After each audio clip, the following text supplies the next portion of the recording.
আবু সাইদ হত্যা মামলা নিয়ে জানাতে ট্রাইব্যুনাল থেকে যোগ দিচ্ছেন আমাদের সহকর্মী সাবরিনা মজুমদার। আমরা সরাসরি চলে যাচ্ছি তার কাছে।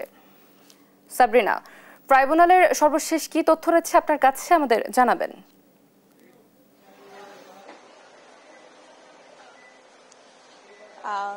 আজকে ৭১-এর মানবতা বিরোধী অপরাধের দায়ে আওয়ামী লীগের যে সাবেক নেতা মোবারক হোসেন তার কিন্তু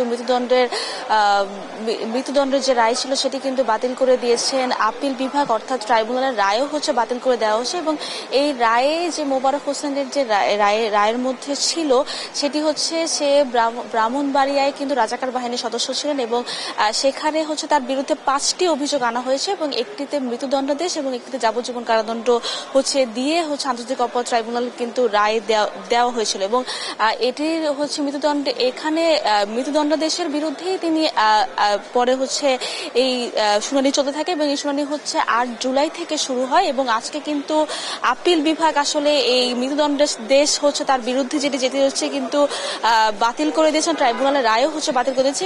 একটু যদি বলতে চাই যে ২০১৪ সালের ২৪শে নভেম্বর সাবেক এই আওয়ামী লীগ যে নেতা যে মোবারক হোসেন তার মৃত্যুদণ্ডাদেশ দেয় বিচারপতি এম ইনায়েতুর রহিম, বিচারপতি জাহাঙ্গীর হোসেন ও বিচারপতি আনোয়ারুল হকের সমন্বয়ে গঠিত আন্তর্জাতিক অপরাধ ট্রাইব্যুনাল বেঞ্চ।